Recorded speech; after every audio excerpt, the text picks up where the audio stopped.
할렐루야.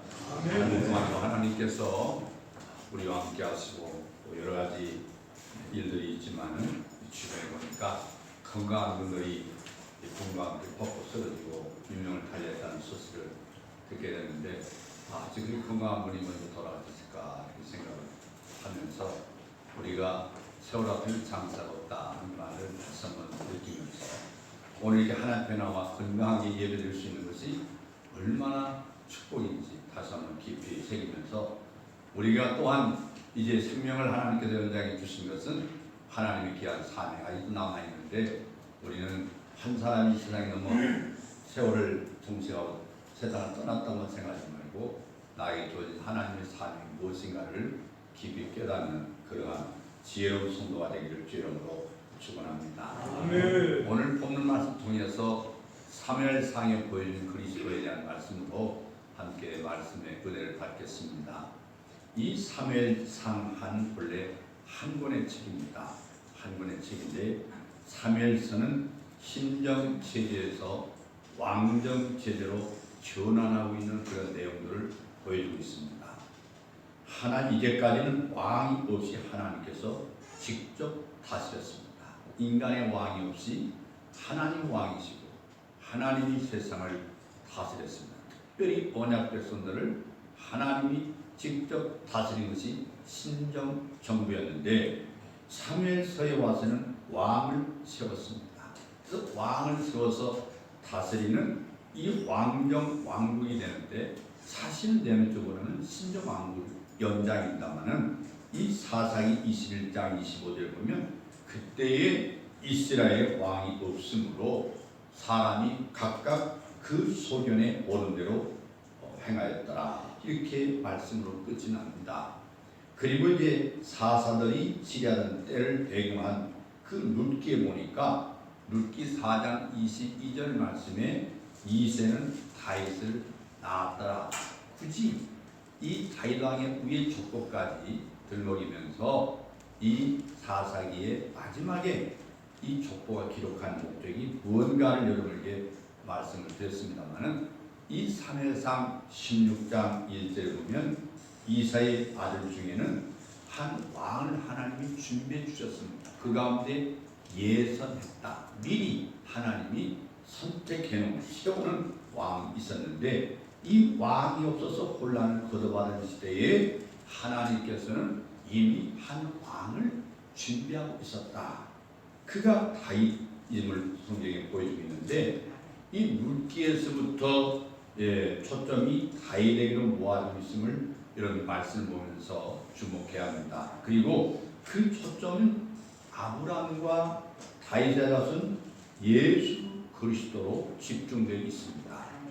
마태복음 1장 1절 이하에 있는 말씀이 바로 하나님의 언약사가 어떻게 이루어졌느냐 하는 것을 말씀해 주고 있는 것이고 마태복음은 유대인의 복음으로서 유대인이 그렇게 기다렸던 메시아의 족보를 마태복음 1장 족보에서 이렇게 소개하고 있는 것을 우리가 지금 앞에서 보고 있고 결론적으로 마태는 마태복음 1장에서 예수님께서 바로 우리의 기다렸던 메시아고 우리의 왕이다 하는 사실을 유대인들이 보도록 마태가 기록한 것이죠. 근데 이 요점은 이제 아브라함과 다윗 자손 예수 그리스도를 모아지는데 사무엘상에서 백성들은 사무엘에게 8장 5절 말씀 보면은 열방과 같이 우리에게 왕을 씹어서 우리를 다스리게 하소서. 이 왕을 요구합니다. 인간의 왕. 더 이상 하나님이 우리의 왕이 되는 것을 원치 않습니다. 이 사무엘은 이 요구를 기뻐하지 안 했습니다. 절대로 좋아하지 않았어요. 그런데 성경은 이 요구가 큰 죄악임을 12장 17절에 말씀하고 있어요. 죄다 하나님이 원치도 않았고 하나님이 세우신 이 선지자 사사님 이 사무엘도 기뻐하지 않습니다. 왜 그럴까요?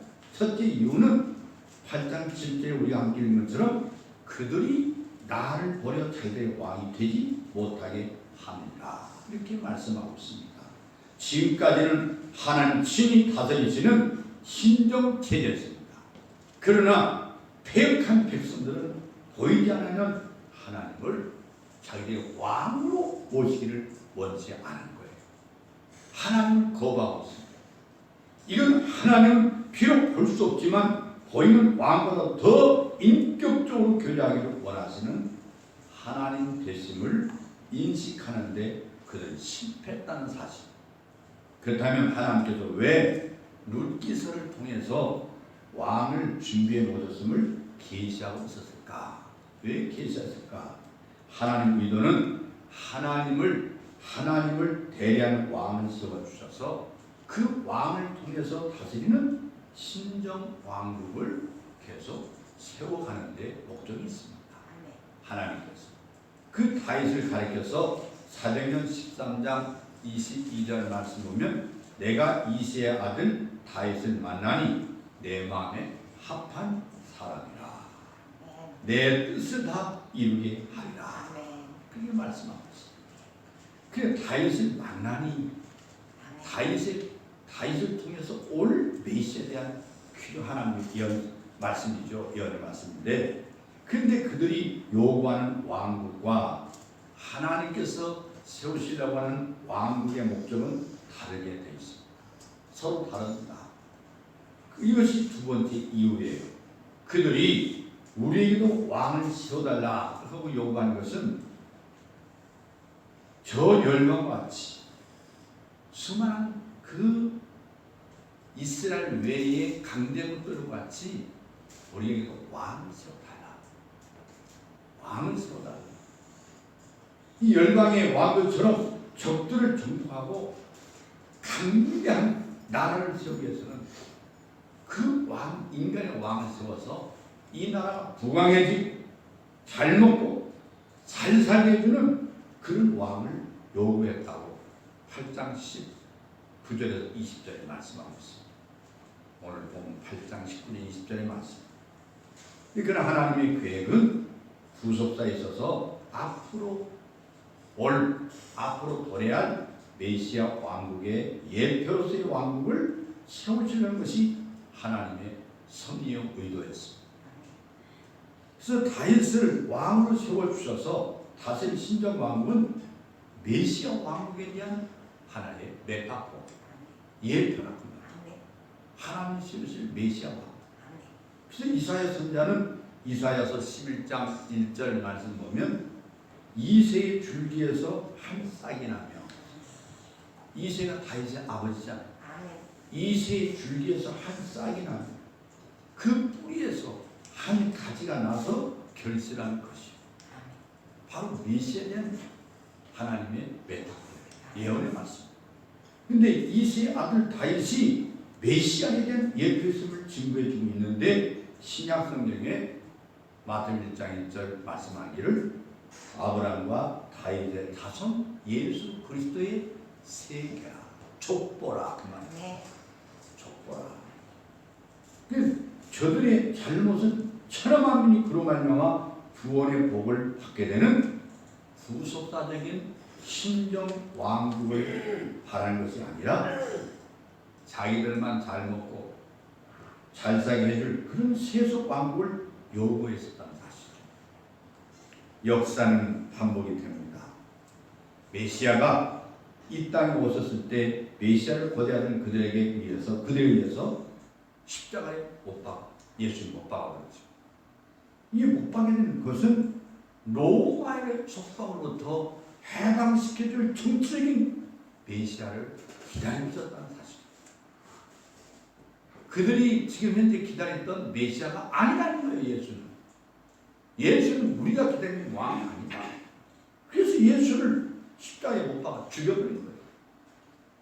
이런 요구에 의해서 세워진 왕이 바로 누굽니까? 사울이죠. 그들이 그렇게나 찾던 왕 사울을 세웠어요. 성경은 사울 왕을 12장 12절에 보면은 너희의 구한 왕, 너희의 택한 왕이다. 너희의 구한 왕, 너희가 택한 왕. 사울은 너희들이 구한 왕이고 너희가 택한 왕이다. 신명기 17장에는 15절을 보면 장차 왕을 세우자는 뜻이 나거든. 뭐라고 하냐면 신명기 17장 15절에 반드시 내 하나님 여호와의 택하신 나를 내 위에 왕으로 세울 것이며 그렇게 말씀하고 있어요. 그러니까 사울은 하나님의 택한 왕이 아니고 백성들이 택한 왕이라고 합니다. 사람의 왕. 그래서 16장에 보면은 하나님께서 이세의 아들 중에서 한 왕을 예배해놨다. 하나님이 준비해 놓으셨다고 했어요. 그래서 사무엘은 이세의 그 큰아들 엘리압을 그 준비해 놓으신 자로 알고는 사무엘도 그 아들한테 기름을 부으려고 했어요. 이스라엘의 왕으로 이제 기름 부으려고 했는데 하나님께서 그는 내가 택하지 않았다. 아미나답도 아니고 삼마도 아니고 일곱 아들이 다 아닙니다. 여호와께서 택하지 않았다고 16장 8절에서 말씀하고 있습니다. 사무엘상 16장 8절. 그래서 다윗이 양치던 곳으로부터 돌아올 때에 16장 12절 보면 여호와께서 가라사대 여호와께서 말씀하시기를 이가 그니 일어나 기름을 부으라. 사무엘에게 하나님께서 말씀이 임했습니다. 그래서 사울왕은 40년간이나 왕이 있었지만은 하나님의 임재를 뜻하는 법궤는 기럇 여아림의 방치 상태에 있는 대로 그냥 놔둬요. 7장 1절.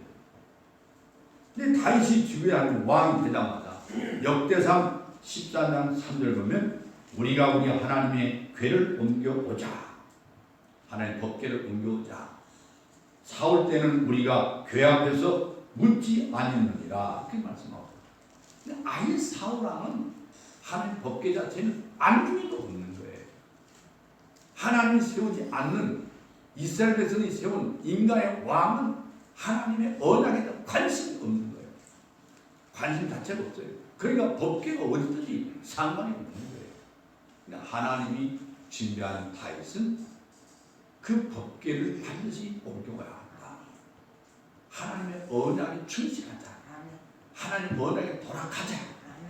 우리 민족이 부강할 수 있는 비결은 하나님의 언약에 서는 것이다. 하나님의 언약의 말씀에 이 나라의 기강을 세워야 한다.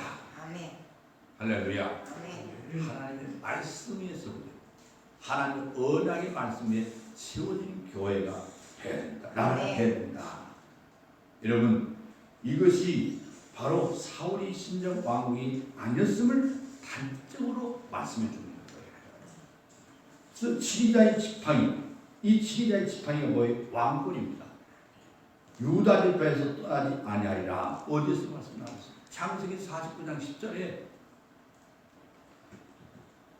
야곱의 아버지 야곱이 12아들을 이제 축복할 때에 바로 유다의 자손들에게 복을 내렸던 말씀이죠.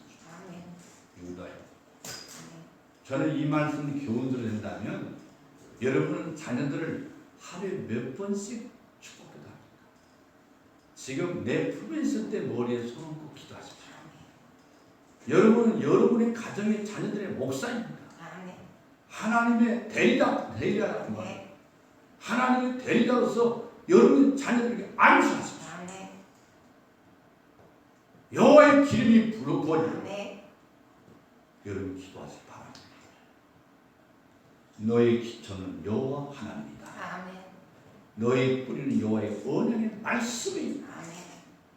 너의 이 나라에 하나님 주신 사명을 감당하는 일생이 여호와의 말씀의 토대 위에 세워라. 이런 영적인 권위를 갖기를 주의 이름으로 부탁합니다.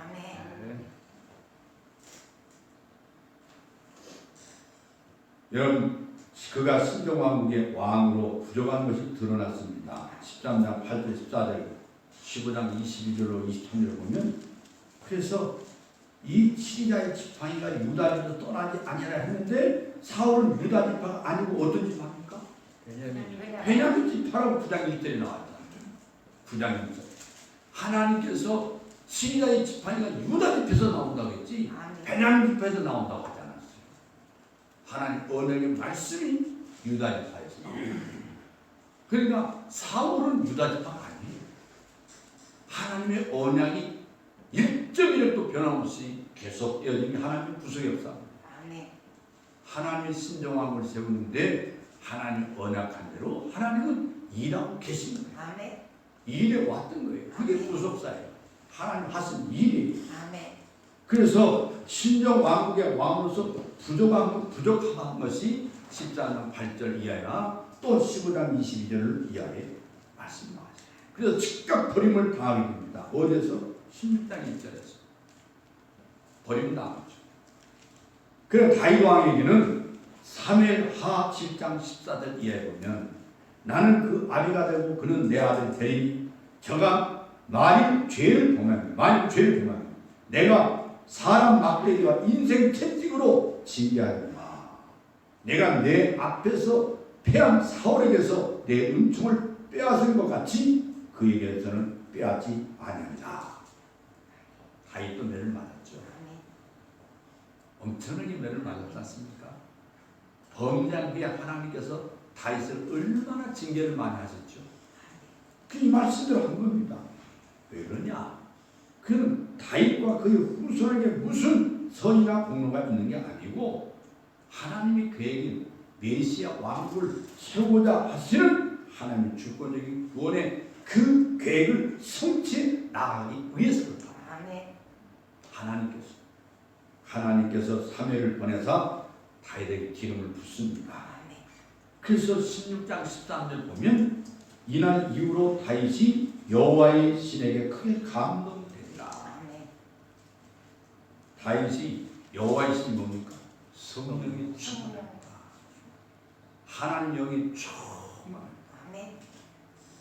여러분 우리가 하나님의 신으로 충만하기를 바랍니다. 우리 교회도 이 세범에 수많은 나무들이 저 밑에서 정말 그 물을 끌어오르는 것처럼 성령의 생수가 차넘치는 성령 충만한 큰 나무 교회 되기를 주님으로 축원합니다. 여러분의 기도에, 여러분의 소원 기도에, 여러분의 헌신에, 여러분의 충성에, 여러분의 입술 나가는 복음 전도에 이런 생수의 강이 흘러넘치기를 주님으로 축원합니다. 하나님 신 충만한 이런 역사 일할 줄로 믿습니다. 믿습니다. 그래서 사울에게는 악신이 그를 번뇌했다고 그러거든요. 악신. 하나님께서 다윗에게는 여호와의 충만했어요. 근데 사울에게는 악신이 들어갔습니다. 그 17장에 보면 다윗이 골리앗을 물리치는 기사도 동떨어진 사건이 아닙니다. 갑자기 얘기가 왜 나오냐? 부속사의 맥락에서 해석돼야 됩니다. 부속사의 맥락에서. 그러니까 골리앗이 말하기를 17장 8절에 너희는 한 사람을 택하여 내게로 내려보내라. 그래서 대표자끼리 1대1로 싸워서 승부를 가르자 얘기입니다. 성경을 상고할 때 대표성을 인식한다는 아주 중요한 포인트입니다. 중요한 포인트. 아담의 범죄는 인류의 대표자로서의 범죄였던 거예요. 그래서 그의 범죄는 모든 사람의 범죄로 받아들일 수밖에 없는 거예요. 우리에게는 아담의 죄가 있어. 어떤 죄? 원죄. 그게 바로 인류의 대표성입니다. 이 동일한 원리가 예수 그리스도에게 적용됩니다. 주님의 심판 받으심과 정죄와 죽으심은 구원 얻을 모든 사람을 대표해서 받으심을 합니다. 우리는 대속의 의를 받는 거고 주님은 대속의 징계를 받는 거예요. 우리가 받은 징계를 예수님 대신 받으신 거예요. 여러분 이 사순절에 예수님의 대속의 징계의 아픔을 우리는 회개하면서 느껴야 됩니다. 또 하나 기쁜 것은 그로 인하여 대속의 의를 입어서 내가 영생을 얻게 됩니다. 영원한 희망이 있다는 사실을 기뻐야 합니다. 할렐루야. 그래서 이 한 사람, 이스라엘은 그 한 사람이 없었거든요. 한 사람이 없었어요. 그때 하나님이 기름 부어 성령으로 충만케 하니 다윗이 그 한 사람으로 등장하는 거예요. 아멘. 그 한 사람. 다윗이 골리앗의 이마 그 머리를 상하고 있음을 여러분 주목해 보세요. 다윗이 던진 돌멩이다. 골리앗의 이마를 정중해서 골리앗이 넘어졌다. 이건 다윗이 골리앗 이마에 머리를 상하게 한 말씀을 깊이 구속사적으로 봐야 돼요. 아멘. 다윗이 달려가서 블레셋 사람 곧 발렸을 밟았어. 바로 창세기 3장 15절의 말씀이 언약의 진리가 계속 이어져가고 있는 거예요. 아멘. 그래서 로마서 16장 20절 보면 평강의 하나님께서 속기 사탄을 너희 발 아래서 상하게 하시리라. 아멘. 이 바울은 예수 그리스도를 구약의 언약의 말씀에 의해서 철저하게 제대로 해석하고 있는 거예요. 그래서 바울을 2000년 역사에 한 사람 나올까 말까 있는 겁니다. 그래서 다윗을 바울을 싣고 가는 구라파를 싣고 가는 배는 바로 구라파를 싣고 가는 배였지 바울 한 사람 싣고 가는 배는 아니었다. 그 한 사람, 아멘. 한 사람. 그래서 다윗이 골리앗의 머리를 상하게 하고 발로 받는 것은 예수 그리스도께서 뱀의 머리를 상하게 하실 것과 발등상 만들 것도 인도해 주는 말씀으로 우리는 자연스럽게 하나님 구속사를 깨달을 수가 있는 거예요. 하나님 구속의 매개. 그래서 예수 그리스도는 우리를 대표하는 그 한 사람으로 오셨습니다. 아멘. 그 한 사람. 아멘. 요한계시록에 보면 요한이 애통하고 있을 때 수요일마다 요한계시록 강의 설교하고 있습니다만은 요한계시록 5장 5절 말씀에 이런 말씀이 있어요. 장로 중에 하나가 내게 말하되 울지 마라. 유다 지파의 사자 다윗의 뿌리가 이겼으니. 아멘. 의를 주고 있어. 아멘. 사울왕이 악신에게 사업해서 16장 14절 보면 다윗을 미워하고 악착같이 다윗을 죽이려고 하는 것은 결국은 메시아 왕국에 대한 사탄의 도전이라고 하는 사실을 구속사적인 맥으로 봐야 한다. 아멘. 결국 사무엘상은 사울과 그의 아들이 전사한 것으로 끝마치고 있습니다. 사울은 죽습니다. 사울의 자식도 다 죽습니다. 그리고 하나님 죽이신 게 아니겠습니까? 인간이 택한 인간의 마음에 합한 왕은 실패로 끝나고 말았다. 실패합니다. 하나님께서 이를 보여주기 위해서 그들의 요구를 허락하십니다. 이어지는 사무엘 하에서는 하나님의 택하신 하나님 마음에 합한 왕을 세워서 다스리는 신정 왕국이 이제 탄생하고 그 왕국이 궁극적으로는 메시아 왕국을 예표하고 있음을 우리에게 보여주는 말씀이 사무엘하 말씀입니다. 여러분, 제가 이렇게 하나님 구속사를 하나님 맥을 짚어가는 것은 성경을 너무 교훈적으로 빠져가지고 하나님의 본래 언약의 계시는 전혀 깜깜하게 잃어버리고 예수 이름은 부르지만 하나님이 예수 그리스도 안에서 하나님의 구원의 맥을 어떻게 이루어졌는지 우리가 믿어야 할 내용이 뭔지를 모르고 예배당에 다닌단 말이에요. 이 구속사의 맥을 우리가 꼭 쥐고 그에게 이 맥을 짚고 기도할 때마다 기도에 영역이 생기고 쉼이 생기고 은혜가 확실히 생기고 희망이 생기고 참 비전의 환상이 보여지겠다. 이런 역사가 매일 밤마다 시간마다 일어나기를 바랍니다.